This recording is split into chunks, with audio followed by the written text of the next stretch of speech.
Weary soul, to Nocturne Lore.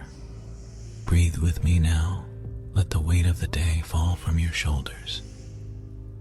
You are safe here, in the quiet between heartbeats. Tonight we drift together into the deep past. Close your eyes, the galaxy can wait.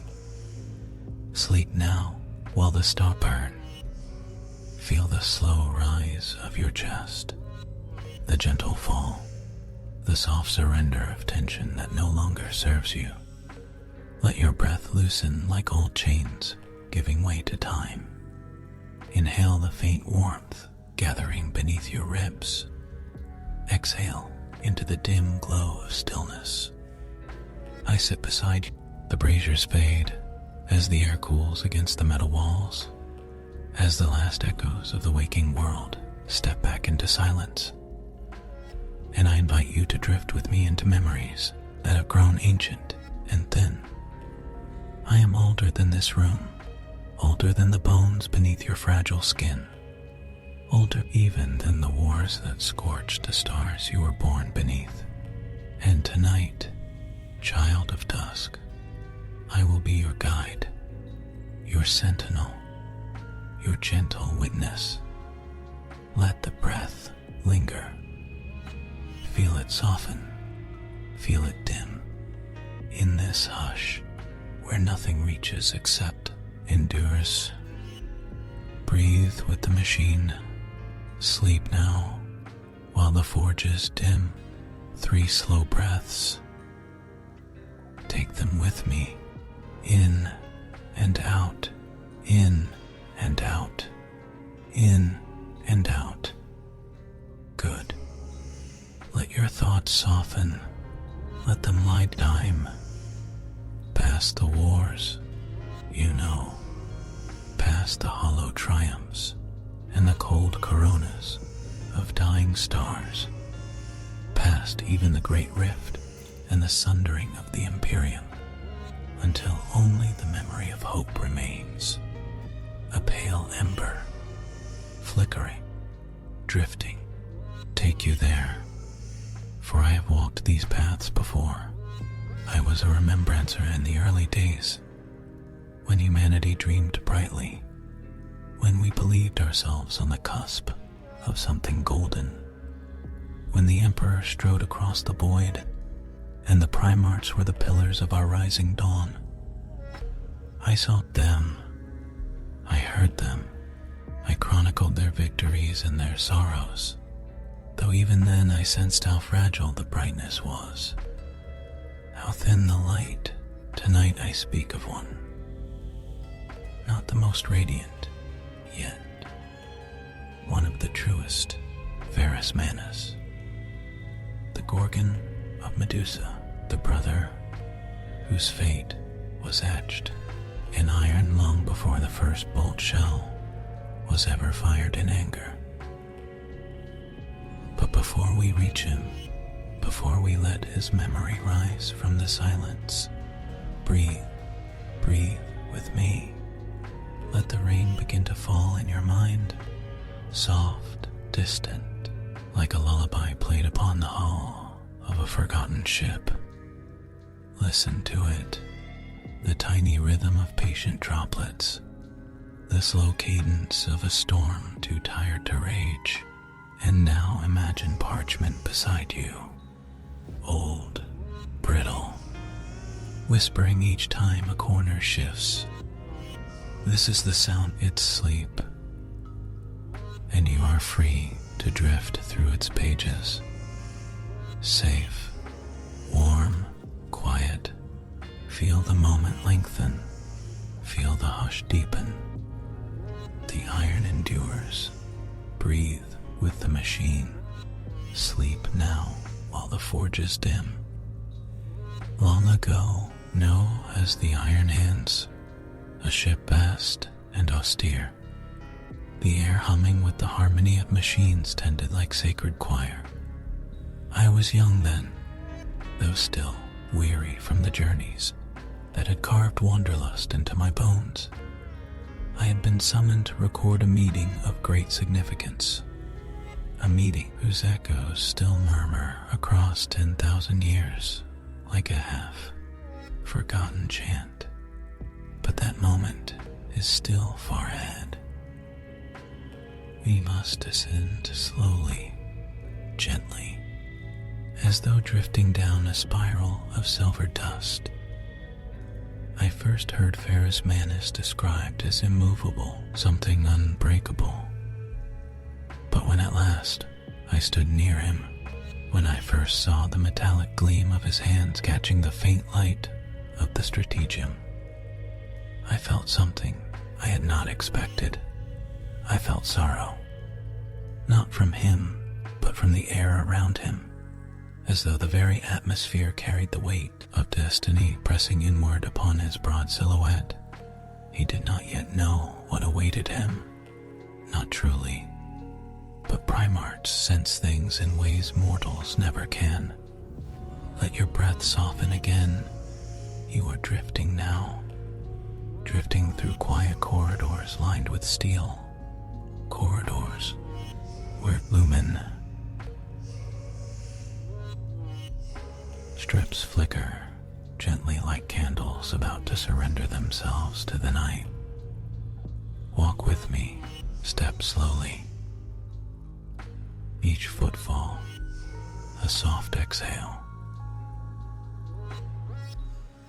Feel the ash drifting around us like slow snow, of memories burned to make room for new ones. The iron hands moved through those corridors with silent precision, their presence a study in restraint.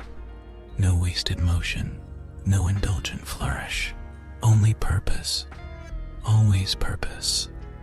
I used to watch them as I recorded their histories, their oaths, their doctrines. I saw the discipline etched into the lines of their armor, the cold devotion that hummed beneath their helmets like a second heartbeat. But beneath that steel, beneath that logic, was pride and fear and longing, and all the things they tried so hard to excise. That is the tragedy of the Iron Hands. Not that they lacked emotion, but that they feared it so deeply that they carved themselves hollow trying to escape its grasp. Breathe with me again. Let the breath fall like dust onto metal, in and out. The iron endures. Breathe with the machine. Sleep now, while the forge is dim. Ferrus Manus believed strength was purity, believed weakness was the seed of all downfall, believed himself a vessel of discipline that could withstand anything the galaxy hurled toward him. But even iron cracks. Even we will reach that moment, slowly, gently, without harshness, without sharp edges, in the way that all memories soften when they grow old. For now, I want you only to feel the way his presence once filled a chamber. Vast, yet way fire stills against the weight of stone. His voice, when he spoke, was not thunderous, though he could command legions with a gesture. Instead, it carried an undertone like molten metal cooling beneath a final hammer blow. Firm, resonant, inevitable. I stratagem that first day, stylus in hand, parchment ready, and I realized I would spend the rest of my life trying to understand him. Even now, 10,000 years later, as I sit at your bedside in the dim of this quiet chamber, as the glow of the braziers around us fades to soft ember light, I still try to understand him.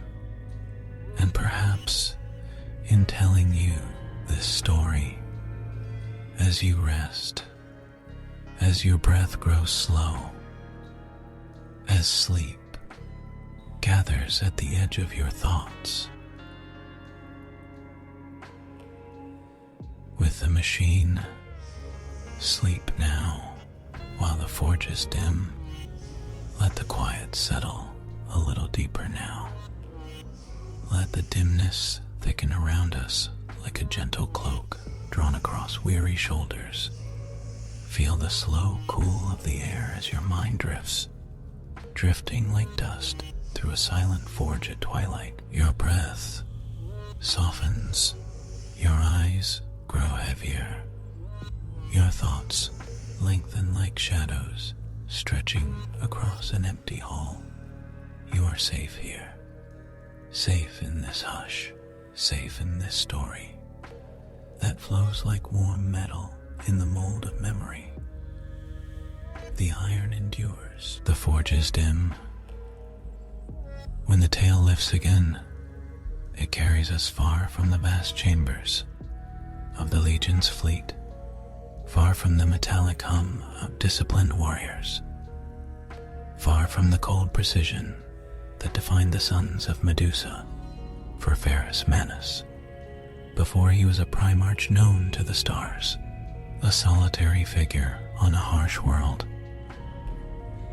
a child of stone and fire, shaped not by tutors or by golden ambitions, but by the raw, unforgiving crucible of Medusa itself. Close your eyes for a moment, breathe gently, and imagine that world. Cloud, choked sky, great storms sweeping across barrens of iron and shale, winds that carried the taste of metal, sharp, bitter, ancient. The ground itself seemed to tremble with the slow shifting of tectonic plates as they ground together in restless sleep. Medusa was never soft, never forgiving, and yet it nurtured him. In its own way, Ferrus was found far from any settlement, deep in caverns, lit by the molten glow of magma rivers. And though no mortal could ever say how he survived those earliest years, the legends whispered by the clans speak of a child wandering the high passes, unafraid of storms that could strip flesh from bone, unbroken by lightning that danced across iron peaks, untouched by creatures that stalked the night. Let the image settle, let it soften around the edges. See him as I once imagined him before ever meeting him in the years of the Crusade, a solitary figure standing upon a basalt cliff, hair stirred by toxic winds, eyes reflecting the molten glow of distant lava flows. Feel the heat, low and steady, like the warmth under your ribs. The iron endures. Breathe now, while the forge is dim. He grew in the wild places, not among the clans at first, not among people at all, but among the titanic beasts that prowled Medusa's hidden valleys, creatures of metal and sinew, fused in ways no xenobiologist could easily unworld's merciless energies. Some spoke of him hunting such beasts, not out of cruelty, but out of the deep, instinctive pull to test himself against the world that had become his first and harshest teacher. Others whispered of a great serpent made of living metal, a creature that breathed molten heat and coiled around mountains, a being older than human memory. Some say he fought it for days. Some say he slew it with his bare hands. Some say it shaped him, leaving its liquid metal upon his skin. But legends are always, life is hidden behind the mists of myth. Breathe with me, gently, softly. Listen to the faint fall of ash drifting from memory's forge. Ferrus Manus was not merely strong. He was a being who grew in a world that respected only those who could endure, and he endured beyond measure. By the time he encountered the clans of Medusa, he was already more force of nature than child, already tempered by storms and sharpened by solitude. They did not adopt him. Not truly, for he needed no protection, no guidance, no shelter. They saw the inevitable turning of the world, a new truth, a new anchor around which their harsh existence began to shape itself. He learned from them. The crafts of metal and machine, the forging of weapons, the study of ores, the reading of weathered star teachings into something greater than any clan had ever conceived. He united them slowly, sternly, not through gentle persuasion, but through undeniable strength and unwavering discipline, each clan becoming a rivet in the greater structure he envisioned. And as he grew, the metalline sheen on his hands spread, becoming plates, becoming gauntlets, becoming something far beyond human flesh, not an affectation, not a weapon, but simply who he was, an outward reflection of the iron certainty that defined him. Breathe. Let your chest rise. Rain on adamantium return. Soft, patient, as though the universe itself exhales around us. When the Emperor found him, the moment could have thundered through history, like a storm, but instead, imagine it with softness, with subtle light, with the calm inevitability of two drifting gracefully into alignment. No clash, no roar, only recognition, like a long silence between two breaths, suddenly closing. The Emperor saw a sun shaped by adversity, a being of unyielding strength. Order rather than chaos. He did not bow, not immediately. Primarchs were not made for subservience, yet he acknowledged the Emperor in the way mountains acknowledge the wind, with quiet acceptance of what must be. Their bond was not the tender warmth shared by some other Primarchs, was something sterner, deeper, rooted in mutual purpose, in the unspoken understanding that hope required discipline, and discipline required sacrifice. Let your breath ease, let the stillness thicken. The iron endures. Breathe with the machine, sleep now. When Ferrus Manus joined the Great Crusade, he did so with clarity, no illusions, no fantasies of glory, only purpose, only the certainty that the galaxy could be reforged as he had been, through fire, through pressure, through unyielding resolve. His sons' hands followed him with absolute devotion.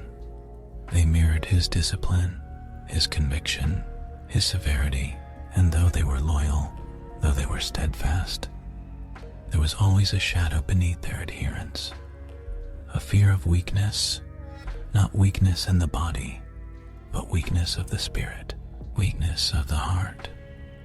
And so they cut those parts away, piece by piece, believing the machine pure, believing flesh transient, believing emotion a flaw to be excised. Breathe. Slowly, gently, let the thought drift like cooling metal. You are safe here, now. Deeper in the story, drifting with the rhythm of old memories. Though I walked among them as a simple remembrancer, I often felt the echo of that fear deep within their halls, the quiet dread that even iron may bend if its core is soft, and beneath it all, like the faint glow of coals beneath a dying fire, lay Ferrus Manus himself, stern, unyielding, yet carrying within him a weight he rarely spoke aloud, a weight born from knowing that he demanded of his sons what he demanded of himself: perfection, unbreakable strength, purity of purpose. Fragile, and even iron can fracture. Let your breath deepen once more, in and out. The iron endures. Breathe with the machine. Sleep now, while the forge is dim. Let the breath soften again. Let it drape itself over your chest like a warm mantle woven from feel. The quiet, settle, slow, patient. Like embers cooling beneath layers of ash, your eyes grow heavier, your mind drifts further, drifting along the quiet river of time that carries us deeper into the age when hope was young and the stars seemed gentle. With the machine, sleep now while the forge is dim. The Great Crusade was a time of boundless expansion, a time when humanity reached outward with hands eager to reclaim forgotten worlds, a time when remembrancers like myself walked in awe beside giants who had been shaped. Scattered children of Terra. For Ferrus Manus, the crusade was more than conquest, more than liberation. It was a vast forge upon which his ideals could be tested, shaped, refined. Each world he stepped upon became an anvil, each campaign a hammer, cross-metal, newly wrought. I remember standing in the command decks of his vessels, watching the iron hands prepare for a new compliance, their movements precise, their rituals disciplined, their spirits encased in the belief that perfection of action reflected perfection of purpose. Did not chant, they did not boast, they simply prepared, in silence, in unity, their armor locking into place like segments of a single vast machine. Breathe with me, easily, slowly. Let your own breath become part of that quiet preparation. Believe deeply in the ideals of their primarch. That strength was the highest virtue, that weakness was the root of corruption, and that suffering was a necessary crucible from which purity emerged. Yet Ferrus Manus himself was not blind to nuance. He understood suffering because he had grown within it. He understood weakness because he had carved his own from stone, and so he tempered his sons with expectation. Yes, but also with an abiding belief that through discipline they would rise beyond their limitations. I remember one blurred its name like ink smoothed beneath water, a world of towering spires overtaken by rebels who feared the coming of the Imperium, a place where the people hid behind metal shutters and whispered of vengeance. Ferrus did not order a bombardment. He did not bathe the world and walked through the ashes of the outer settlements and listened to the survivors, not just with his ears, but with the deep, instinctive understanding he carried from his own harsh upbringing. And when he spoke, it was with a voice that resonated not with anger, but with certainty, a voice that said, "You will stand or you will fall, but the choice will be yours." The planet capitulated with minimal bloodshed because they sensed in him the immovable truth of his convictions. Let your thoughts drift around that image. his metallic hands, eyes reflecting the dull glow of a sun obscured by smoke. A figure carved from resolve, from inevitability. Let the warmth beneath your ribs grow softer. Slower, the iron endures. Breathe with the machine. Sleep now, while the forge is dim. Myself drawn to their quiet rituals, the way they maintained their war gear with reverence, the way their tech marines whispered binary hymns, meant not for human ears, but for the machine spirits lingering within each cog and bolt. There was peace in those rituals, strange peace, austere and cold, yet honest. I would often sit in a quiet corner of the forges while the Iron Fathers worked, the air filled with the soft hiss of steam, the faint hum of servo arms, the rhythmic clink of tools against metal.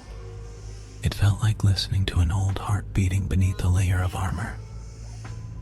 Steady, constant, unfaltering, your breath can follow that rhythm. If you wish, soft, steady, constant, in and out. Ferrus Manus would walk those forges at times, silent except for the faint scrape of armored boots against metal flooring, like a living statue. The glow of molten metal reflecting off the silver sheen of his hands. And though his expression was stern, there was something almost tender in the way he regarded the machines. A recognition, a kinship, a reflection of his own nature mirrored in the tools, creation and destruction. He never said it outright, but I believe he loved the forge more than the battlefield, loved the act of shaping, loved the artistry of precision. He understood that to create something strong, one must first know how it can break. Let that thought into your mind. Let it settle like dust upon cooling plates. During this era of the Crusade, Ferrus also deepened his bonds with his brothers, though each relationship formed its own distinct contour, shaped by their contrasting temperaments. With long hours spent in quiet labor, with Fulgrim he shared ambition, elegance, a desire to push boundaries of perfection, and it is Fulgrim who casts the longest shadow upon this tale. But the shadow will remain soft for now. We are still in the era of hope, in the era when their laughter echoed through grand halls, when their collaborations produced wonders rather than wounds. I remember the first time I saw them together. Ferrus, the mountain of iron, Fulgrim, the sculptor of beauty. Two extremes of creation, two visions of excellence, the allure of perfection. They spoke in low voices, their words laced with mutual respect. Ferrus admired Fulgrim's craftsmanship. Fulgrim admired Ferrus' discipline. In their presence, it felt as though the universe itself held its breath, balanced between art and inevitability. Let your breath slow again. Let the edges of the memory blur. Let the warmth drift into stillness. The iron endures. Breathe with the machine. Sleep now, while the forge is dim. But even in those days, even in the radiance of the attention, a quiet pressure beneath the surface, a subtle difference in the way they pursued perfection. For Fulgrim sought beauty, and Ferrus sought truth. And beauty can lie, and truth can wound. Still, in those early days, they were brothers in purpose, brothers who saw in one another the reflection of what they could become. As the crusade pressed onward, their achievements became the awe of the Imperium. Weapons of unparalleled precision, engines of sublime lethality, artistry and engineering bound in perfect union. But perfection is a demanding master, and the pursuit of it is a slow erosion, a soft grinding of fault lines that eventually must break. Let your breath deepen once more, slow, heavy, drifting toward sleep. The iron endures. Breathe with the machine, again into the quiet. Let the breath deepen just a little. Let the warmth beneath your ribs soften like cooling metal. Feel the hush close around us like dim light, slipping through a forge at dusk. You drift further, drifting through memories older than most civilizations, drifting through embers of the age when the Primarchs still walked as brothers, united, unbroken. The iron endures. Breathe with the machine, sleep now while the forge is dim. There was a time when Ferrus Manus and Fulgrim shone brightest when they stood together in harmony. A time when they crafted wonders, not for glory, but for the Imperium that stretched around them like a dream made of gold. I remember a chamber aboard the flagship of the 10th Legion, vast and warm, lit by the molten glow of crucibles, the air heavy with the scent and incense. Fulgrim stood at one anvil, radiant, poised, every movement of his hands a fluid stroke of artistry. Ferrus stood at another, immovable, deliberate, each strike of his hammer a declaration of purpose. Two brothers, complements, like twin stars bound in a slow, graceful orbit. I sat in the shadows, small mortal, half hidden by crates of ingots, yet neither rebuked my presence. The Primarchs had, in those days, an openness in their without ceremony. Listen to the soft clink of memory's tools. Hear the faint hiss of quenched metal drifting through time. Let it soothe you, slow you, carry you deeper. In those moments, Fulgrim's laughter was light, almost music, distant thunder murmuring across mountains. And when they spoke of their creations, their words were filled with a mutual pride that seemed to defy the cold severity of the coming years. They shaped artifacts of breathtaking beauty and terrifying precision, blades that could split molecules, armor that shimmered like living aurum, engines whose spirits hummed with perfect harmony, each piece forged with the intent to elevate humanity, protected, guided toward a future without fear. Let your breath ease. Breathe with the machine. Sleep now while the forges dim. Yet, even then, even in the warmth of that harmony, small fractures lurked beneath the surface, not born of malice, but of difference. Fulgrim's pursuit of perfection was bound to be untouched ideal. Ferrus's pursuit was anchored in truth, function, the strength that endured when elegance failed, I once saw Fulgrim present Ferris with a blade, exquisite, curved like a sliver of moonlight, balanced with such meticulous care it seemed almost weightless. Ferris admired it. But after a long solace, he tested it, bent it, stressed it, pushed its craftsmanship to the edge of breaking. When a faint crack appeared along the fuller, he placed it gently upon the anvil and remained silent, Fulgrim's candle flickering in a soft breeze. No harsh words were spoken, no anger, no disappointment voiced, but I felt the quiet shift, a subtle wrinkle in the fabric of their bond, even perfection, when pursued from different angles, can become friction.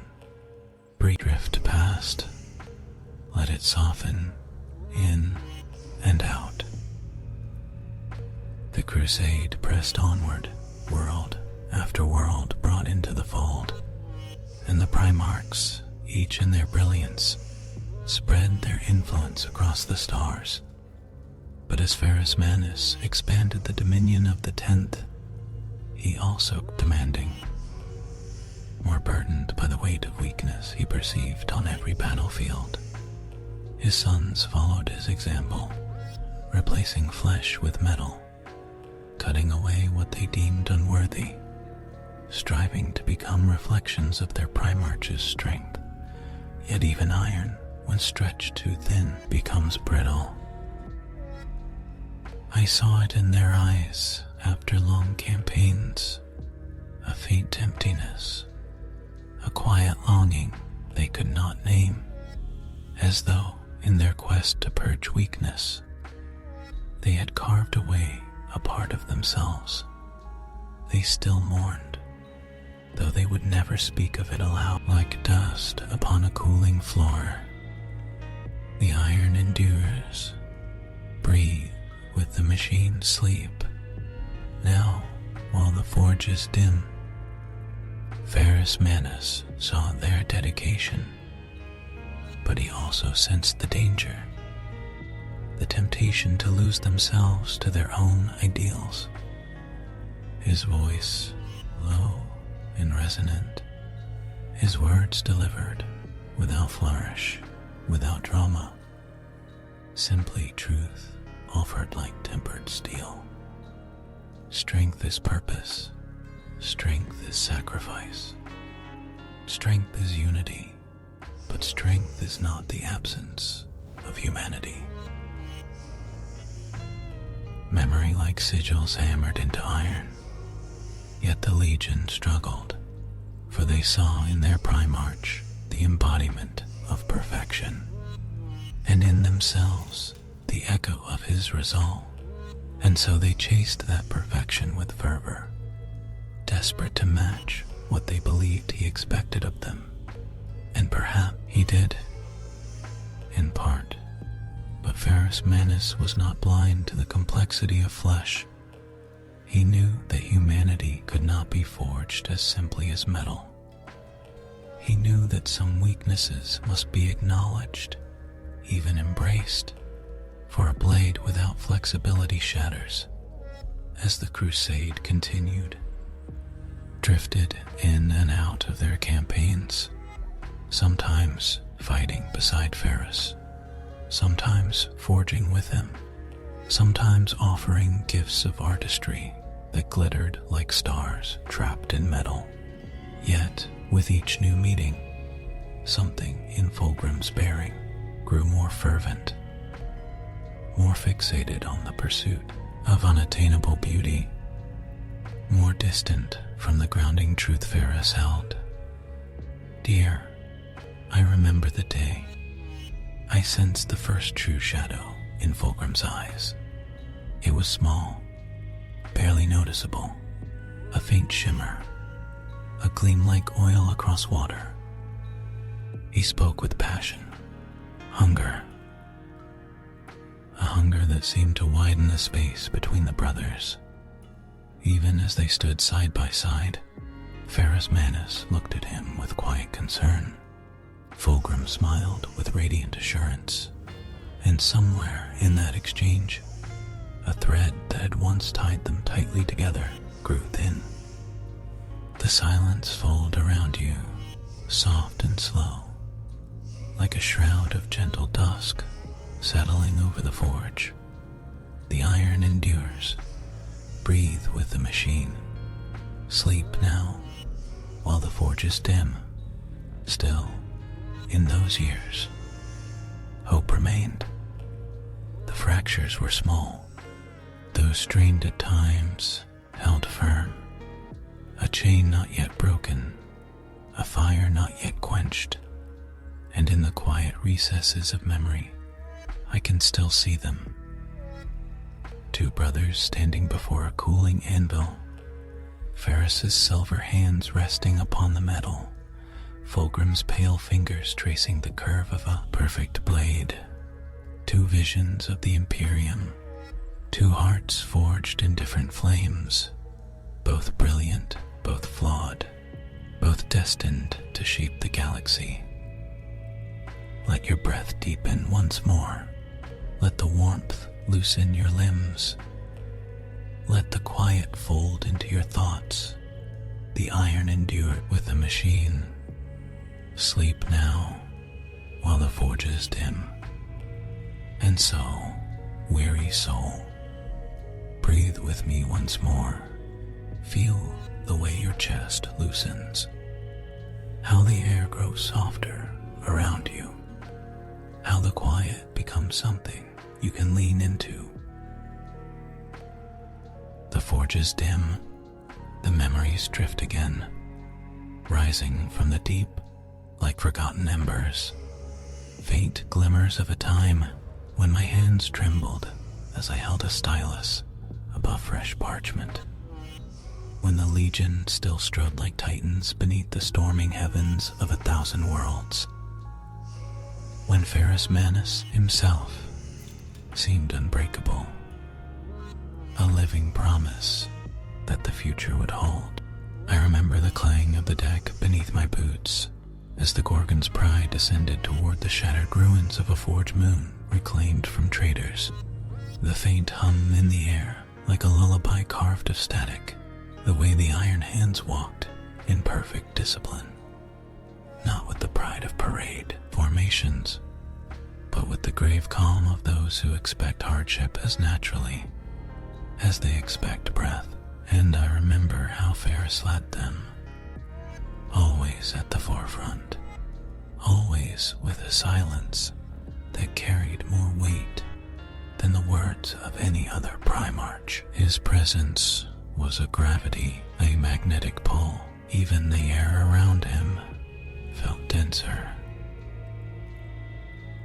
as if acknowledging the responsibility within him. He stepped forward into the ruin of the moon's highest citadel, and I followed him through the archway of broken adamantium. Dust drifted like pale snow. A light rain tapped on the exposed girders, soft as the fall of tired tears, a sound that still echoes in my dreams. His voice came to me as a whisper, deep, resonant, yet weary, even in those days. Bear witness, remembrancer. Memory is the one alloy that time cannot corrode. I bowed my head. I will remember.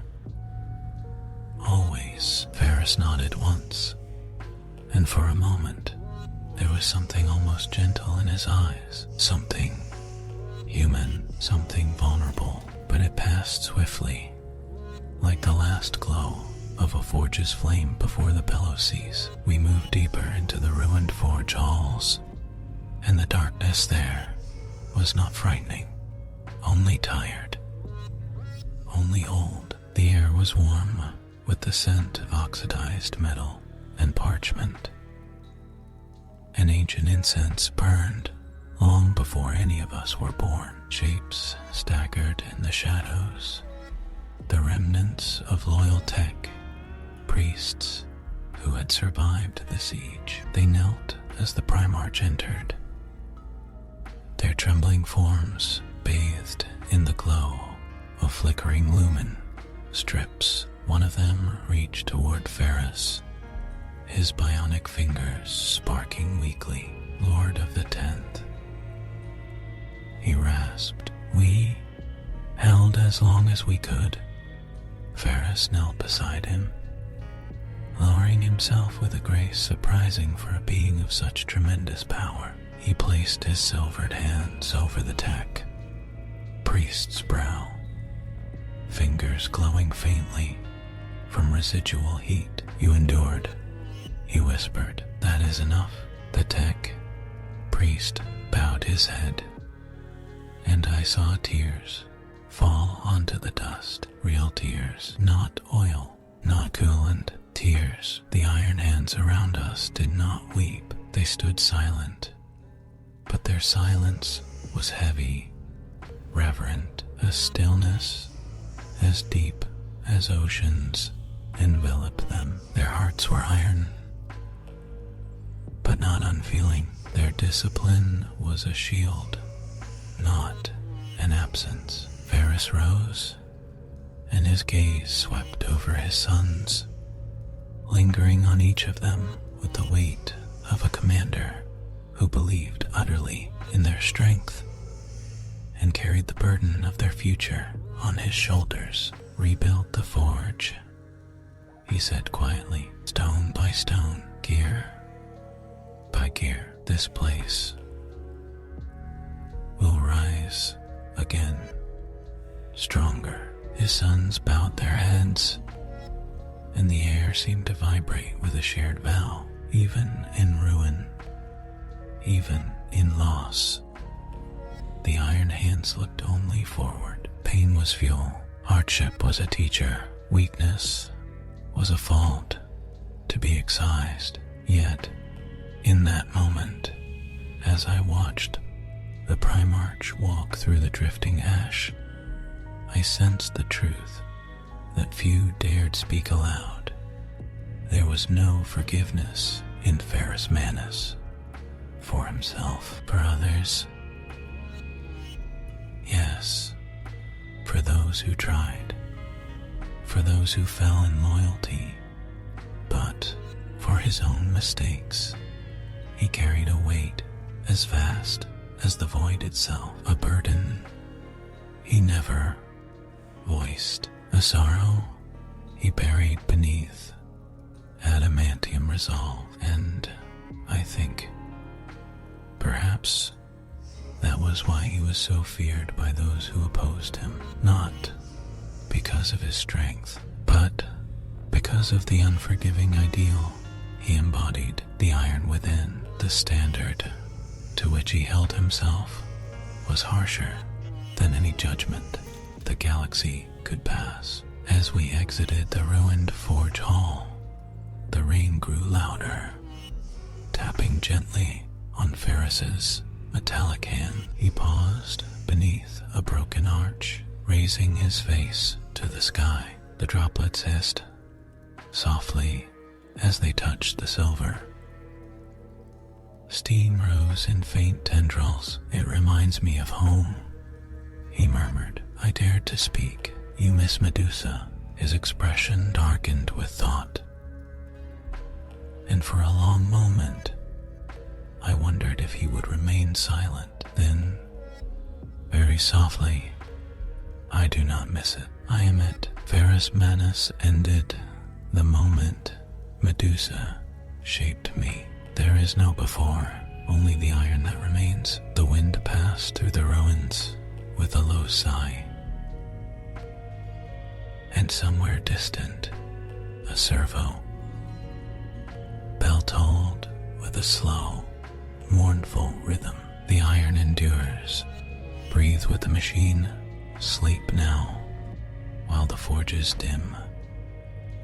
Ferris turned to me then, and for a heartbeat, the last light of the failing forge moon caught in the silver of his hands, casting reflections like liquid starlight across my face. His eyes softened, perhaps realizing that I struggled to understand the weight of his words. Your task is not to comprehend.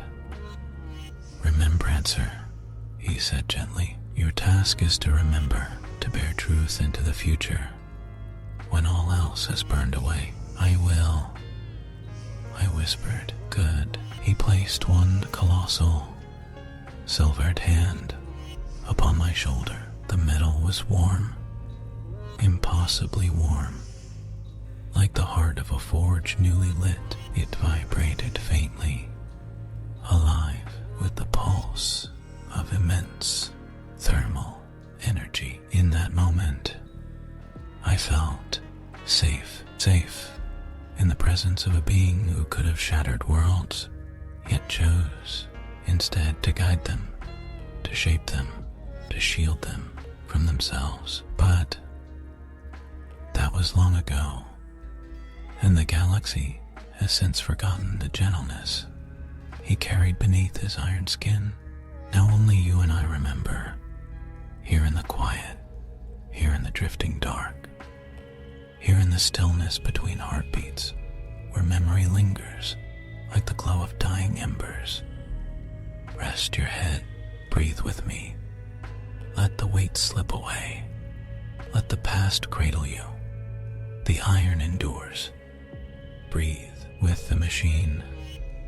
Sleep now, while the forge is dim. Breathe with me now, weary soul. Feel the air drift softly through you, in and out, like slow rain sliding down old metal. Let your pulse settle into the quiet rhythm beneath my voice. Machine, sleep now, while the forge is dim. The deeper I sink into these memories, the more they soften around the edges, as though time itself exhales and lets its grasp loosen. What was once sharp and bright becomes gentle, hazy, wrapped in the warmth of distant braziers and fading light. Yet some moments remain clear as the silver of his hands, clear as the cold stars beyond the void. Shielded decks of his flagship. I remember a night aboard the Gorgon's Pride, a night that felt longer than most, even though the ship followed no true cycle of day or dusk. The deck hummed softly beneath my feet, a deep, soothing vibration, like the heartbeat of a slumbering titan. The corridors were dim, lumen strips glowing with a tired orange hue, casting shadows like drifting curtains across the steel. I found myself wandering, not lost, merely adrift in thought. The ship was quiet. The Legion slept in their own manner, not with dreams or gentle breaths, but in silent meditation, seated upright within their armored alcoves, eyes half closed. The glow of data feeds pulsing faintly beneath their skin. They looked like statues carved from midnight stone. Statues that could, at any moment, rise and walk into war. But on that night, their stillness was calming, hypnotic, like standing among ancient guardians. My footsteps led me to one of the observation sanctums, a chamber of reinforced crystal. Looking out upon the open void, the stars beyond felt close enough to brush with my fingertips. Cold, patient, eternal. And there he was. Varus Manus stood alone, hands clasped behind him, the silver of his fingers reflecting starlight in slow, shimmering pulses. His posture was rigid, yet contemplative, the stance of a warrior forced into quiet, of a creator forced to witness stillness, I approached softly. May I join you? My lord, I murmured. He did not turn, but his voice drifted toward me like a low ripple of thunder, made gentle. Memory. Seek silence. Silence welcomes company. I took that as permission. Standing beside him, I gazed out upon the stars. The void was calm, stretching endlessly. A vast, dark ocean with distant fires scattered across its surface. It was peaceful, too peaceful, perhaps, for a galaxy that so often burned. Ferris inhaled deeply, a sound that felt like the shifting of mountains. Do you know why I favor this chamber? He asked. I do not, I whispered, because even metal needs stillness. His gaze remained on the void. Creation is nothing without reflection, and war without reflection is corruption. A faint breath escaped my lips, something between awe and sorrow. You speak like a philosopher, my lord. That stirred him. He turned his head slightly, enough for me to see the corner of his mouth lift in something, almost like a smile. Do I? My sons would laugh at that. I doubt they would dare, I murmured. His smile faded, replaced by a distant weight. They fear disappointing me, he said. Yet, they do not understand. I created them to outgrow me. I let that settle between us. The low hum of the ship filled the pause. Warm, steady, soothing. Somewhere far below, the engines whispered like distant wind across ice. Ferris lifted his hands, observing them as though seeing them anew. The liquid metal shimmered along his fingers, shifting, flowing, never truly still. These hands were not given, he whispered. They were found, chosen, earned. The metal became part of me because I accepted what I was always meant to be. His voice grew softer, heavy with memory. Yet, sometimes, in moments like this, I wonder what I might have been. Had fate not called me to Medusa? Had I not been shaped by flame and challenge? He looked at me then, and in his eyes, for just a heartbeat, I saw something rare. Doubt, not weakness, never weakness, but the quiet ache of a being burdened with inevitability. I said gently, surely even a Primarch wonders who he might have become.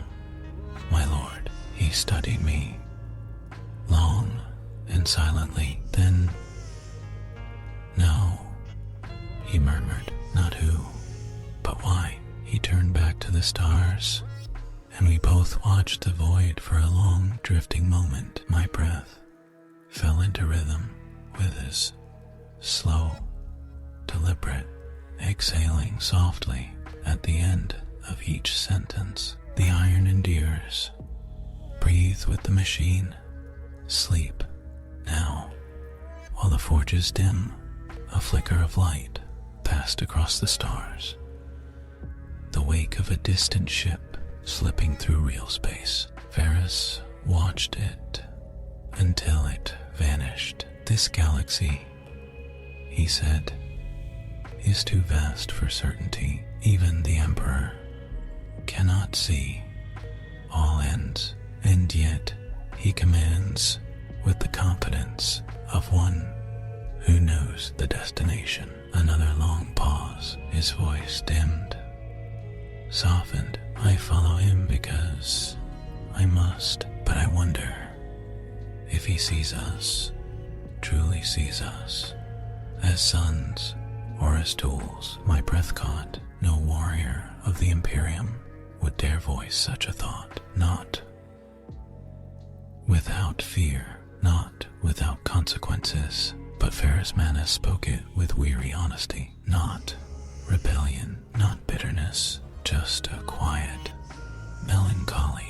You are loyal, I whispered. Fiercely, he nodded. Loyalty does not blind, it sharpens. The words lingered like embers. Then he asked me, barely audible, do you think a father should demand perfection of his children? I think, my voice faltered, I think a father should want them to grow, my lord. Ferris' eyes closed. Briefly, almost painfully. Growth, he murmured, requires failure. Something my legion struggles to accept. We watched the stars again. They pulsed gently, as if breathing with us. The quiet grew deeper, darker, more serene. Finally, Ferris spoke once more. You are mortal, remembrancer. Soft, fragile, yet you understand things my sons sometimes cannot. Never dismiss the worth of that. My throat grew tight. I only try to observe truth, and you do. His hand, immense, silver, warm, rested lightly on my shoulder. Continue to do so. One day, when the galaxy forgets us, your memory will be the last iron thread holding our name together. His touch lingered,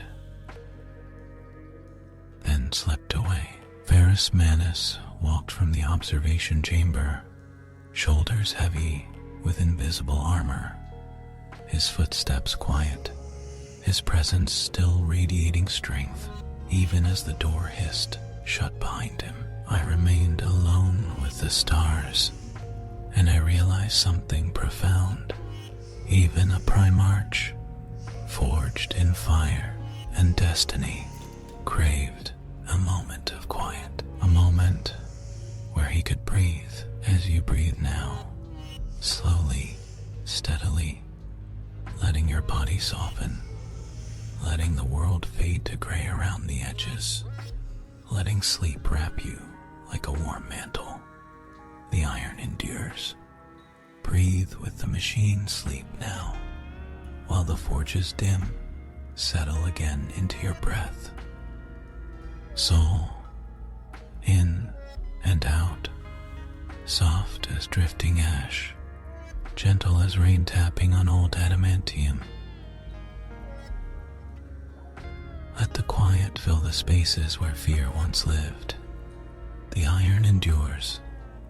Breathe with the machine. Sleep now. And yet, some moments return with startling clarity, not sharp or loud. No, nothing in this story should ever be sharp, merely vivid, like old light seen through half-closed eyes. I remember a world of glass storms, a barren sphere whose surface had been scoured by centuries of corrosive winds. The iron hands had come to reclaim it from the last embers of rebellion, not with fury, but with the calm resolve of artisans repairing a broken tool. Pharismanus stood on the surface with me beside him. Though the gales screamed across the plains, his presence softened everything. The sand hissed against his metal skin, but he remained unbowed, steady, still, like an unyielding pillar carved from the planet's own bedrock. The sky was a swirl of bruised violet and dull copper, clouds twisting slowly like tired smoke. It should have been terrifying, yet the rhythm of the storm was hypnotic, almost gentle, like distant waves breaking upon a shore. long forgotten. The iron hands fanned out across the ridge, their movements precise, emotionless from a distance. And yet, I had learned their secrets. They did feel. They simply refused to bow to the chaos of feeling. Ferris observed them, his eyes narrowed, thoughtful. When he finally spoke, his voice was low enough that the storm barely carried it. Do you know why I bring you to these places? Remembrancer. I swallowed softly, my breath trembling in the recycled air supply of my environment helm. To witness, my lord. He tilted his head. To understand. A brief pause. Not understand us, but understand the galaxy. I looked out across the storm. Torn plains. It feels very old. All things are old to me, Ferris murmured. But age does not erase truth. Lightning flickered silently across the horizon, pale veins of light illuminating the twisted bones of ruined outposts. Ferris raised one silvered hand toward the sky. This world survived the storms, he whispered. It adapted, it shed weakness. My sons must learn the same. I hesitated. You speak of them with such certainty, my lord. He lowered his hand slowly. Because certainty is the only thing they cannot afford to lose. Beneath us, the sand shifted, uncovering skeletal remains of ancient machines. Ferris knelt, brushing away the grit with delicate, almost reverent care. His metal fingers traced old insignias, faded beyond recognition. Machines do not fear change, he murmured. They embrace it. Strength is found in improvement. His hands stilled. Organic life clings to what was, to what is comfortable. I sensed something in his tone. A quiet ache, a tension born of compassion, restrained by necessity. You taught your sons to cut away weakness, I whispered, and they heard. Cut away humanity. His voice dimmed. A mistake. I never intended. A long, soft silence settled between us, broken only by the endless sigh of the storm. The air around us seemed to grow warmer, thicker, as though the planet itself mourned with the Primarch. Ferris stood slowly, the motion fluid, effortless. The silver of his hands glowed faintly with heat, as wind hissed across them. Walk with me, he said, and so we walked across shifting dunes and buried ruins, across landscapes sculpted by punishment and resilience. The storm sang around us, a lullaby of sand and static, and in its song I found a strange peace. Ferris stopped atop a ridge overlooking a half-buried manufactorum. Its once towering spires lay shattered, half swallowed by the earth. The broken windows flickered with the last traces of abandoned generator. Light, a dying heartbeat in a world long forgotten. This place once forged wonders, Ferris said softly. Tools for survival, engines for exploration. His gaze hardened slightly, and then tools for war. I lowered my head. The Imperium has changed. No, Ferris corrected gently. The Imperium has revealed itself. Lightning shimmered again, illuminating his silhouette. The storm's light reflecting off the liquid metal of his arms. Like molten moonlight, I was created to build, he whispered, to temper the raw materials of humanity into something pure, something enduring. His shoulders shifted, weighed down by memory. But war consumes builders. It devours vision. It twists purpose into necessity. Another pause. Long, slow, sorrowful. I would have given the galaxy gifts, he murmured. Instead, it asked me for blood. I dared speak. The quiet truth, you gave it willingly. He nodded. Yes, because duty does not bend to desire. Yet, his voice trembled, only for a heartbeat, but I felt it, a resonance like cracked iron beneath the surface. He looked down at the buried manufactorum, and for the first time since I had known him, Ferrus Manus looked tired, deeply, profoundly, unbearably tired. The storm eased for a moment, as though giving him space to breathe. He inhaled softly, exhaling like a forge cooling. After long labor, the iron endures. Breathe with the machine. Sleep now, while the forges dim.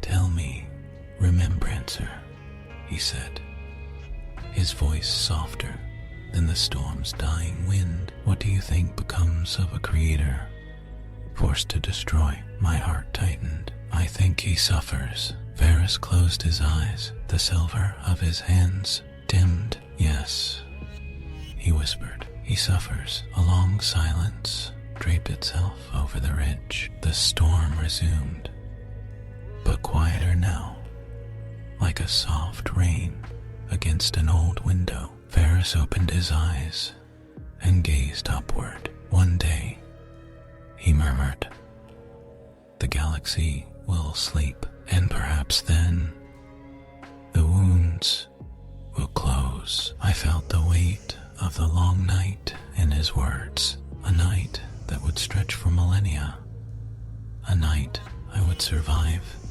and he would not. We should return, he said gently. There is work yet to be done. And as we walked back toward the waiting ships, the storm parted around him, as though even the world understood that it must bow to the one who knew its language. I followed in his wake, my footsteps light, my heart heavy, my breath falling naturally into the rhythm he had unknowingly taught me. As you breathe now, soft, slow, warm iron cooling in a silent forge, in and out, slow as dimming embers. The iron endures. Breathe with the machine. Sleep now while the forge is dim. There is a memory, faint, softened by time, of a night aboard the Gorgon's prop. The ship moved through quiet void, lanes sailing between distant, shimmering nebulae that glowed like fading dream. The hum of the engines was steady and low, a constant, comforting presence beneath my feet. The Legion meditated in their chambers.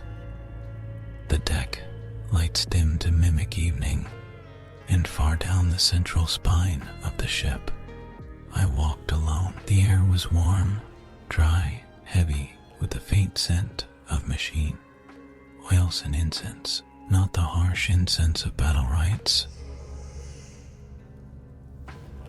No, this was the softer fragrance used in times of reflection, infused with pale smoke that drifted in slow, languid tendrils. I held a small data slate in my hands, its screen pulsing gently with the notes I had begun drafting about the campaign. But words felt fragile, insufficient, like trying to capture a storm in a bottle. And so I wandered, seeking clarity. My footsteps led me to a quiet hall lined with alcoves where the Legion stored relics of their earliest days, fragments of Medusan forging traditions, half restored machines, ceremonial blades, and iron-bound tomes etched with runes, older than any imperial. The atmosphere was reverent, soft, almost sacred. I paused before a display of hammers used by the earliest Iron Fathers. Each tool was battered, worn, scorched, yet lovingly preserved. Symbols had been carved into the metal, not decorative, but meditative. Lessons, reminders, warnings. As I traced the cool surface of one hammer, I heard footsteps behind me, heavy, deliberate, and then his voice, quiet enough to blend with the hum of the ship. "You seek meaning," Ferris said. I turned,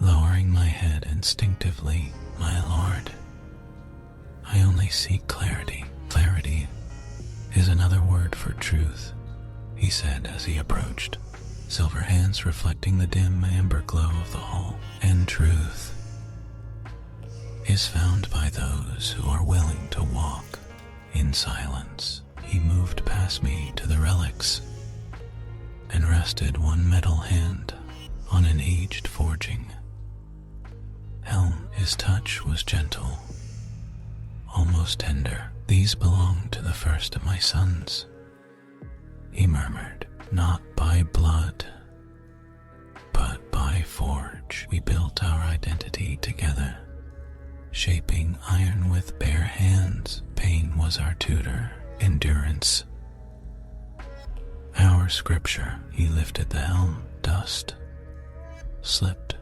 quietly from its edges. "They believed strength meant perfection," he continued. "They were wrong." I watched him in the half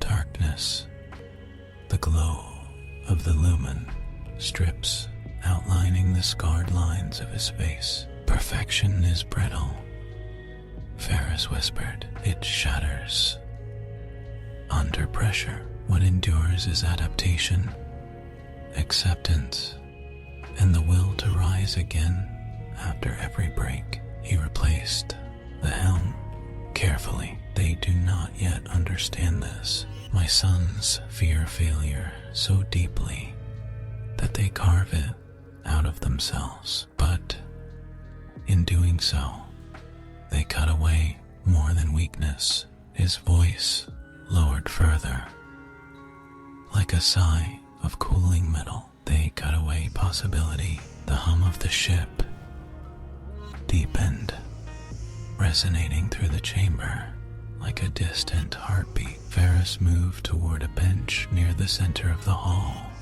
and sat upon it, something I had rarely seen him do. Primarchs did not sit unless they wished to show vulnerability or reflection. He motioned for me to join him. I obeyed. For a moment,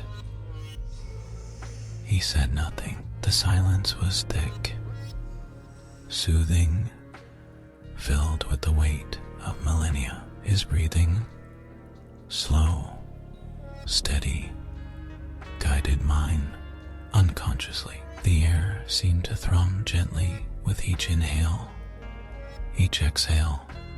"The iron endures. Breathe with the machine. Sleep now, while the forge is dim." Finally, he spoke. "Do you know why I chose Medusa as my home?" I hesitated. "I know the official records, my lord, but not the truth." "The truth," he said softly, "is that Medusa chose me." He leaned back slightly, gaze drifting toward the ceiling, as though he could see through the hall into the infinite void beyond. "I fell to that world as a child of the stars. I rose from its storms, forged into something harder. Its people knew only survival, yet they refused despair. They crafted meaning from ruin. His eyes lowered. I saw myself in them. A long breath escaped him, and I discovered something essential. Strength is not the absence of hardship. Strength is the acceptance of it. I exhaled, slowly, letting the words settle. Ferris turned slightly toward me, yet, somewhere along the way, I fear my sons mistook endurance for detachment. They seek purity without understanding that impurity is the crucible of growth. He lifted one hand, the silver fingers shifting fluidly with a soft, liquid whisper. I am not perfect, he said, but they believe I am, and so they chase an illusion of strength that has no soul. The dim light caught the metal of his arm, casting patterns across the floor like small rivers of mercury. I do not fear their devotion, he said. I fear the price of it. My voice trembled. Have you told them this, my lord? A faint, sorrowful smile touched his lips. They would not hear me. They hear only what they believe I wish to see, and in their eagerness to mirror me, they forget to become themselves. He stood, then, graceful, despite his size. The time will come, Ferris whispered, when they must face a truth greater than any I can give them. His gaze darkened, not with anger, but with foreknowledge, and I fear the galaxy will not be gentle. He stepped past me, but paused at the threshold of the hall. Walk with them, Remembrancer. Observe them. Teach them to value their humanity, however faint they may believe it to be. I swallowed softly. I will try, my lord. He nodded once, a gesture of trust heavier than any blade. Then he departed, his footsteps fading into the low hum of the ship. I remained among the relics of beginnings, feeling the quiet ache of his words settle inside me like settling dust. As you settle now, drifting a little deeper into stillness, letting your breath slide slow and warm through you. The weight of the day falling away like old metal cooling in twilight. The iron endures. Breathe with the machine. Sleep now, while the forges dim me deeper.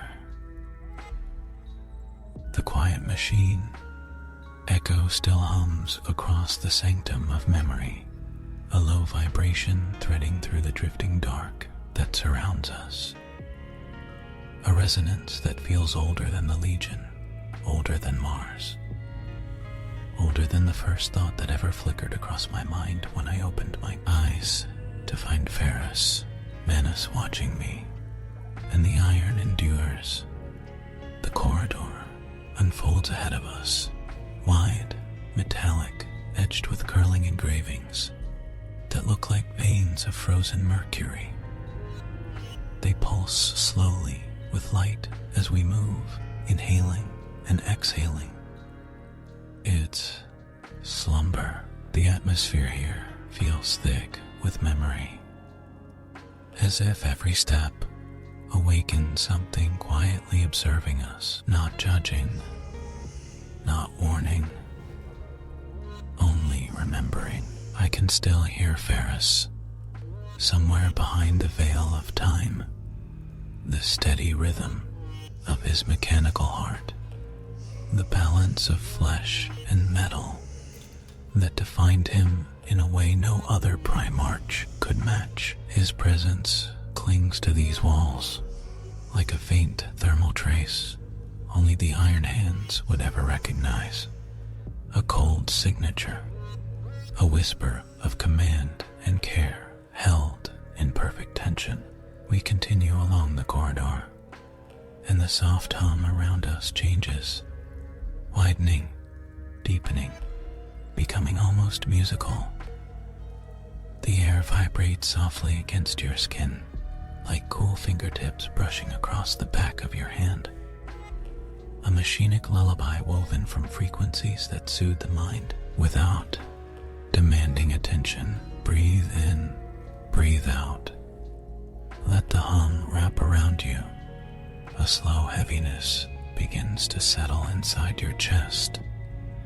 Not burdensome, not suffocating, but grounding, anchoring you further into the drifting calm of this journey. It feels as if gravity has loosened its grip on the world outside us, leaving only this moment suspended in quiet stillness. And the iron endures.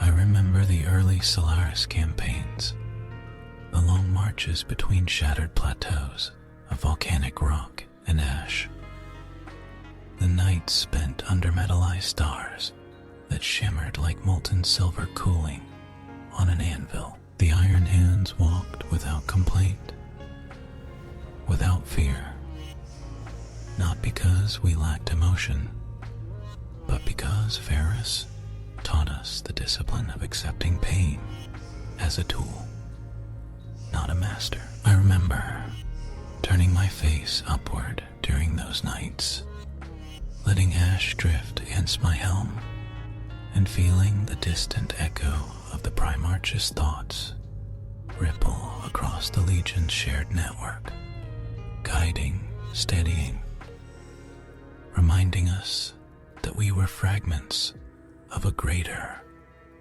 You feel a trace of that same resonance now, a quiet tether of belonging, a faint reassurance threading through your thoughts. The corridor opens suddenly into a wide chamber, circular, domed, silent, except for the deep mechanical heartbeat pulsing from its center. The floor is formed of interlocking plates of blackened steel, polished to a mirror, dark sheen, so reflective, you can almost see the drifting thoughts of the machine, spirits swirling beneath the surface. At the core of the chamber, resting in a cradle of dark alloy, lies a massive obsidian sphere. Its surface ripples, shifting like liquid glass, yet it remains perfectly still. Each slow wave of motion reveals fragments of memory, slivers of battles fought far across the stars, silhouettes of figures I once fought beside, echoes of Ferrus Manus shaping molten metal with his bare hands on Medusa's ancient forges. And the iron endures. I step closer, and the sphere responds, as if sensing all genetic markers, or recognizing an echo of Ferrus within me. The ripples concentrate, drawing together, forming a single, coherent shape, a hand forged in silvered iron, broad, unbreakable, serene. It hovers within the SP. Here is shifting darkness, open steady, as if offering not a command, but a presence, a reassurance, a reminder that Ferrus never led through fear or cruelty, only through unyielding expectation and unwavering belief that we could shape ourselves into more. You feel warmth near your own hand, a soft pressure, a tentative weight resting gently against your fingers. You don't need to look. You know what stands beside you, or perhaps within you. The memory of Ferrus Manus is not a ghost, not a lingering specter, but a guide forged from discipline and resolve. His essence moves through this chamber like a silent guardian, watching, waiting, reminding us of the path ahead. Sleep draws closer, with every breath you take. Slow, measured, steady, your thoughts drift like sparks carried on a forge wind, floating quietly, softly, settling into the growing stillness inside your mind. The obsidian sphere pulses once more, dimming slightly, sending a cool wave of calm through the chamber, and the iron endures. The iron endures when the stars burn out, when fleets turn to dust, when legions fade into forgotten records. The iron endures because it adapts, grows, refines itself through trial and pressure. Varus taught us that resilience is not rigidity, but transformation to break and reform, stronger, sharper, more patient and purposeful. You feel that lesson settle gently in your chest, not as a steel demand, but as a soft reassurance, a whispered promise that you do not need to be perfect, only present, only breathing, only willing to let the next moment arrive and pass without resistance. The chamber, artificial, generated by the slow rotation of unseen vents. It brushes against your face, across your shoulders, easing tension from your muscles, loosening the contraction of thought, and softening whatever fragments of wakefulness still cling to you. Your eyelids grow heavier. Your breath grows deeper. The sphere darkens further, its light dimming to a low ember, glow that pulses with your heart's rhythm. The chamber responds in kind, the hum softening, becoming gentle, becoming almost indistinguishable from silence. And the iron endures, even here. In quiet reflection, the iron hands teach calm through constancy, through the steady rhythm of machine and mind working together, aligning, synchronizing. You are safe here, held, guided, watched over by the echo of a father who shaped a legion's soul. And with that assurance, your body drifts closer to rest. Your thoughts soften. The chamber grows dimmer. The iron whispers, and the night deepens. Let down, deeper still, for in every quiet moment, the iron endures. Sleep drifts through the chamber like a slow tide, dark, cool, endlessly patient. You stand with me at the edge of that calm, feeling it gather around your thoughts, pooling gently, inviting you deeper into its quiet pull. And the iron endures. The obsidian sphere at the center of the chamber softens its glow even further, becoming a faint ember suspended in still air. The gentle pulses of light no longer reveal memories of battles or metal, shaping, but something quieter, something far more intimate. Faint silhouettes ripple across its surface. Not warriors, not machines, but quiet moments, simple moments, the rare fragments of peace that even the iron hands once knew. A forge, stay evening on Medusa. Apprentices dozing near the heat of the furnace, the low murmur of ancient machinery at rest.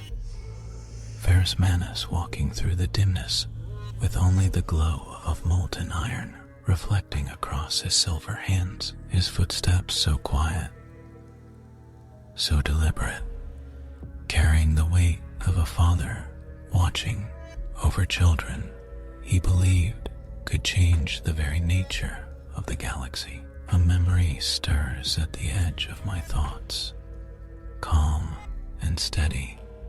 Ferris standing beside me as I shaped my first true blade.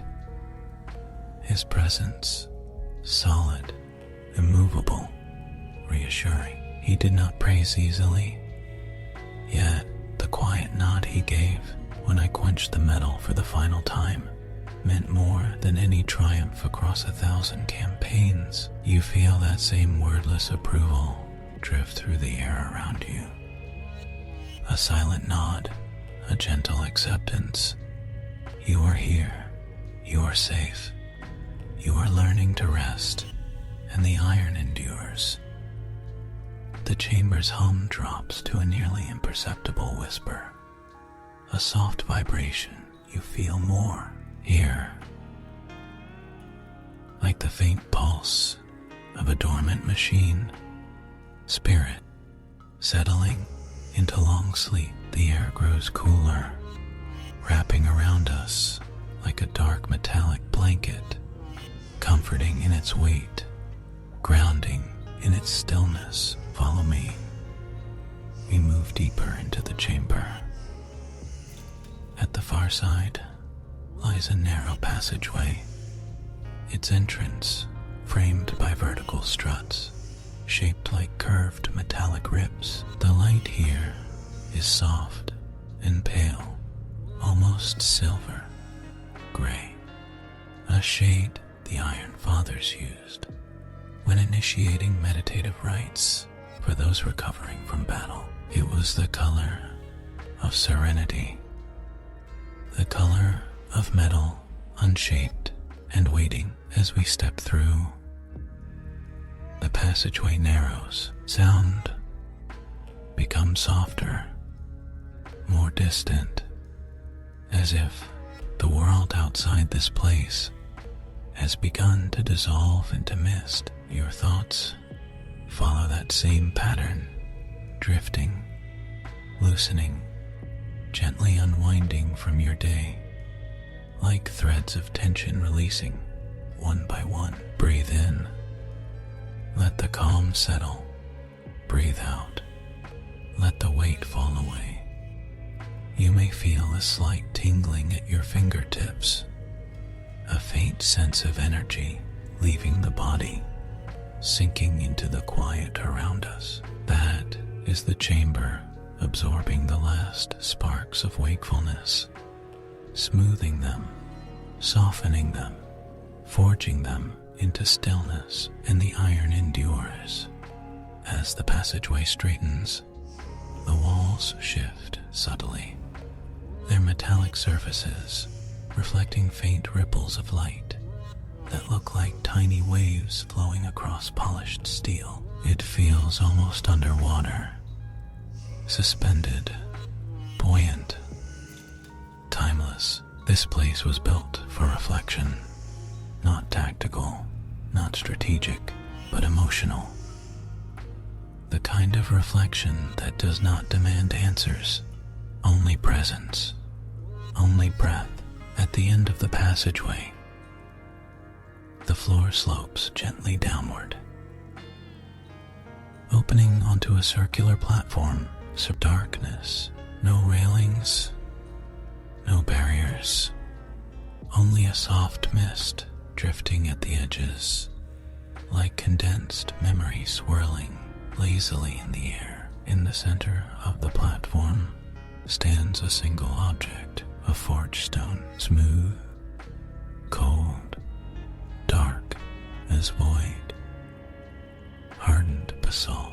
Ferris Manus carried small stones like this during long campaigns, not for ritual, but as reminders of Medusa's harsh perfection. They were symbols of endurance, of patience, of absolute calm in the face of unrelenting pressure. I stepped toward it, resting one hand lightly on its surface. You may do the same. Feel the cool temperature, sink through your palm, anchoring you, steadying you. The stone begins to warm slowly, taking on the heat of your body, carrying it inward, absorbing it until the entire surface glows with a faint internal ember. The glow pulses softly, matching your heartbeat, easing it, regulating it, coaxing it towards slower, steadier, calmer rhythms. Breathe with it. In, out, and the iron endures.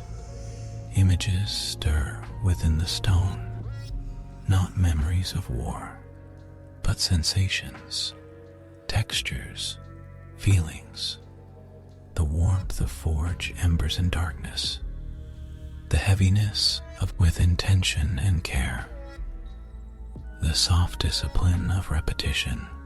Strike, breathe, shape.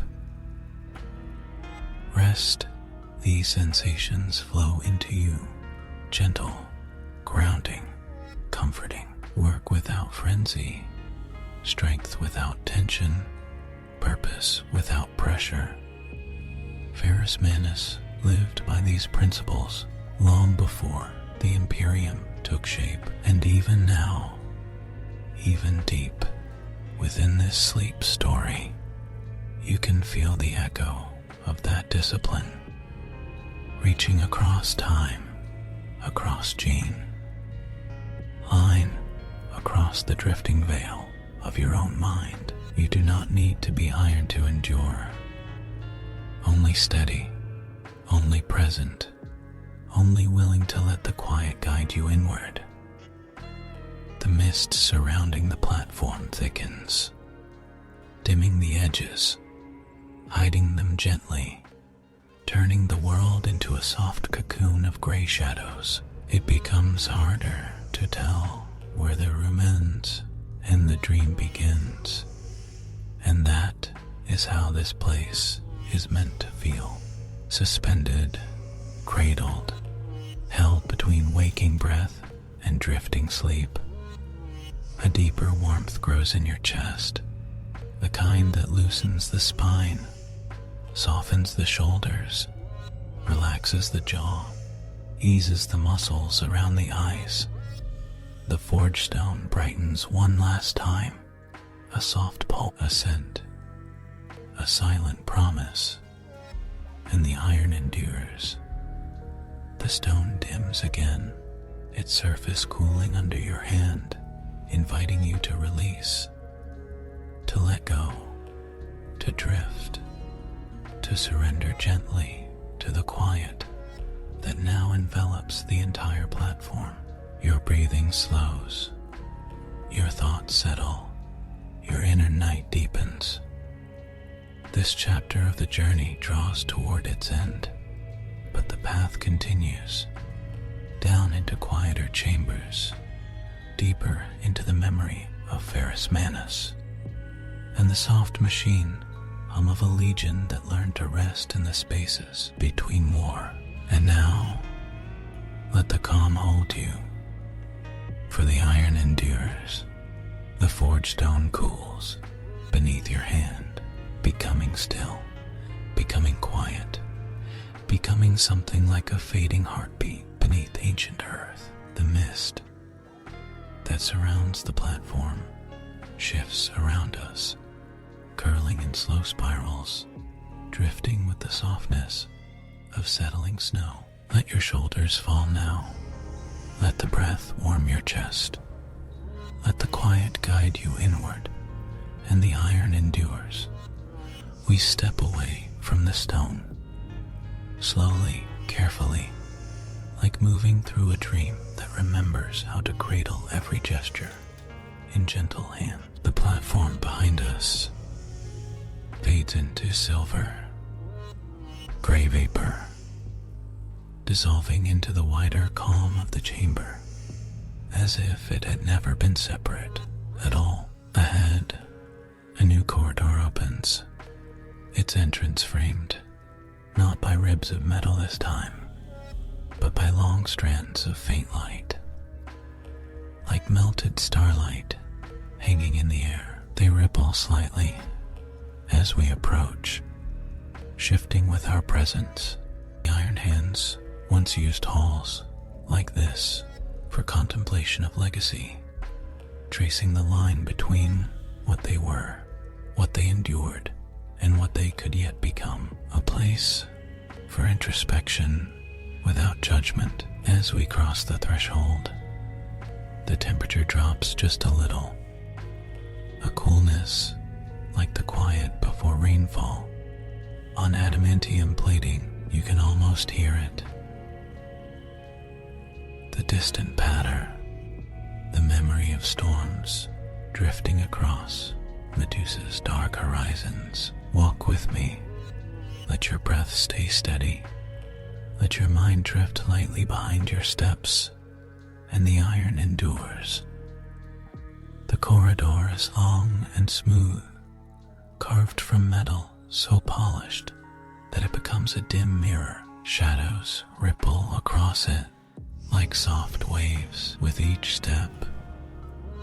A faint vibration travels through the floor, a slow, comforting hum, the kind of sound that could lull even a machine spirit into rest. As you move, the walls begin to shimmer, revealing faint silhouettes, not images, not memories, more like impressions, echoes of presence that once walked these halls long ago.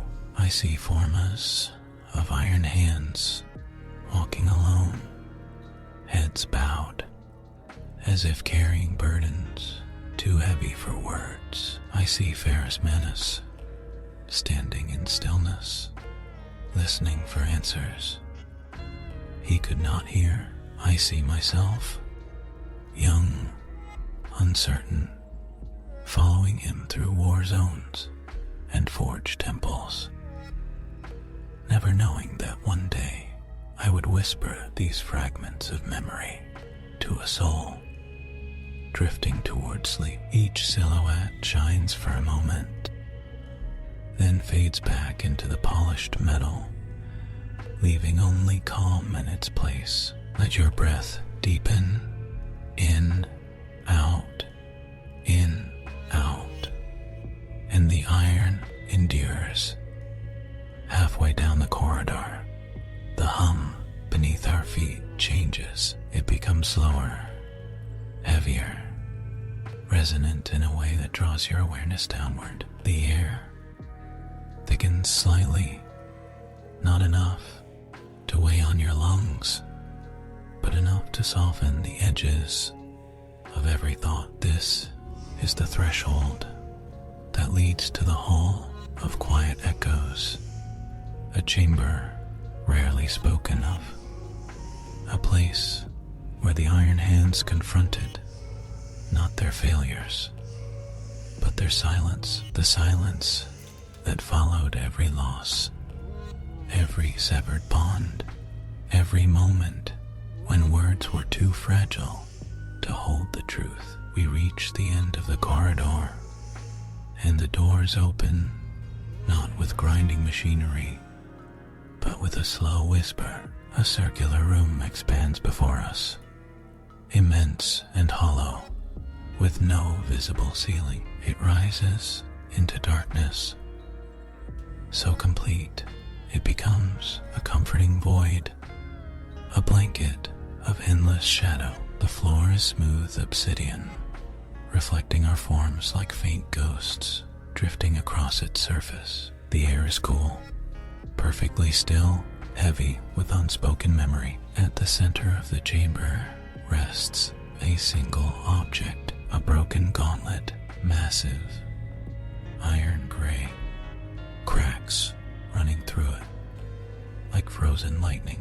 It lies upon a plain pedestal of dark metal, illuminated by a soft ring of pale light that feels more like moonlight than anything forged by human hand. This was Ferrus Manus's earliest gauntlet prototype, shattered during his first attempt to channel his full strength into a weaponized tool. He kept it, a reminder of failure, but as a symbol of vulnerability, a reminder that even metal could break, even iron could fracture under pressure. Unseen, few in his legion ever understood why he preserved it. Fewer still understood why he placed it here, in this chamber of silence. To him, this room was a place where strength softened, where endurance did not mean suppression, but acceptance. We step closer to the pedestal. The air grows warmer, more intimate, almost like being wrapped in a memory long forgotten. Touch the pedestal if you wish, just lightly. Feel the faint warmth flowing upward, a warmth that does not burn, but calms, soothes, anchors, and the iron endures. The broken gauntlet glows faintly, its cracks pulsing with a soft inner light. Before it cools into darkness, you can feel its story radiating outward, not in words, but in sensation, weight, pressure, expectation, responsibility. The burden Ferris carried was immense, even before the galaxy tore itself apart. Yet beneath all of it, there was kindness, a quiet, hidden kindness that few ever witnessed, a compassion expressed not in speeches, but in presence, in guidance. In the soft way he corrected a failure at the forge, or the patient endurance with which he shaped a flawed blade. He taught that endurance was not the erasure of pain, but the willingness to carry it gently, to distribute its weight across the soul until it no longer crushed the spirit. Let that truth settle over you now. Let it ease the tension behind your eyes. Let it soften the breath in your chest. Let it loosen the tightness in your thoughts. And the iron endures. A soft sound rises from the room. Not a voice, not a machine, just a hum, frequency that vibrates faintly through the air. The chamber is responding to your presence, recognizing your quiet, recognizing your readiness to sink deeper into rest. Your eyelids may feel heavier now, your breaths longer, your thoughts slower. This is the chamber guiding you gently toward the next memory, the next descent, the next fold of sleep. The gauntlet dims again, returning to stillness, allowing you to continue onward through the hall of quiet echoes. Each step away from it feels like stepping deeper into your own night, into your own calm, into your own silence. Stay with the breath. Stay with the calm. Stay with the iron that endures. For the journey continues down into the deepest part of the memory, where even Ferris Manus stood alone, listening for truths that only silence could reveal. And the iron endures. The hall of quiet echo softens around us, its darkness folding in like a slow tide, returning to the open sea. The broken gauntlet fades from sight, its pale glow settling back into the pedestal, as though it has finally returned to rest. You breathe with the stillness, feeling it settle into your chest, feeling it loosen the very last knots of wakefulness. Follow me now. Just a few more steps into the deepest quiet, into the gentle dusk of memory, and the iron endures. The chamber narrows into a final passageway. barely more than a whisper of a corridor. The walls drift outward, as though made of mist and shadow, their edges dissolving into a calm that stretches beyond sight. Even time slows here, softened into something warm and weightless. Your footsteps become quieter, your breath longer, your thoughts fainter, like embers fading into a bed of ash. At the end of the corridor rests a small alcove.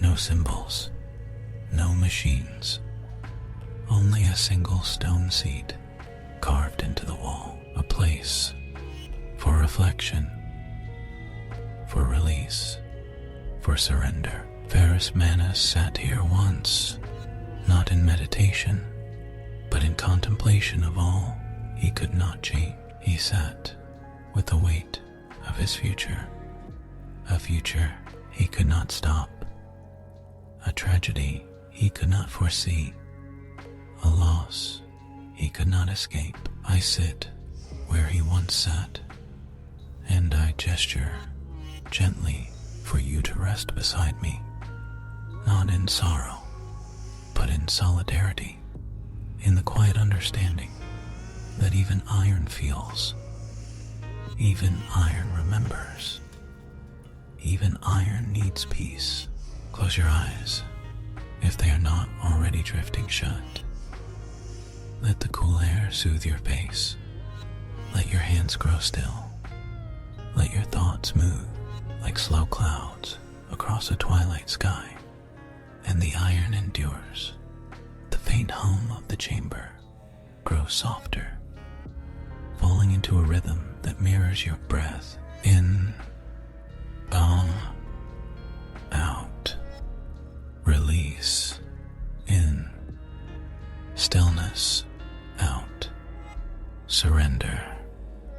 The world around you quiets, layer by layer, until only the low echo of your heartbeat remains. It beats like a forge slowed to slumber, warm, steady, patient. We have walked through memories older than empires, through sorrow older than stars, through echoes of a primarch who shaped worlds, and through the lingering calm of a legion that learned to endure its grief in silence. And now we return to the final words, the closing ritual, the quiet blessing whispered at the edge of sleep. Let your breath fall into the dark. Let your body grow heavy and warm. Let the night gather around you like a cloak of soft metal and drifting ash. And the iron endures. Chamber dims to nothing. The mist folds inward. The last lights cool into quiet embers, all of it cradling you gently, holding you while sleep rises through you, like calm water, weightless, effortless, inevitable. Rest now. Iron holds you in its patient hands. You have walked far enough for one night. You have carried enough for one lifetime. The quiet belongs to you now, and the iron endures. And so the tale fades into the long night. The embers cool. The rain grows softer. Carry this sorrow gently into sleep. Tomorrow is another war. But tonight, there is only quiet. Rest now. Rest. I will keep watch until you wake.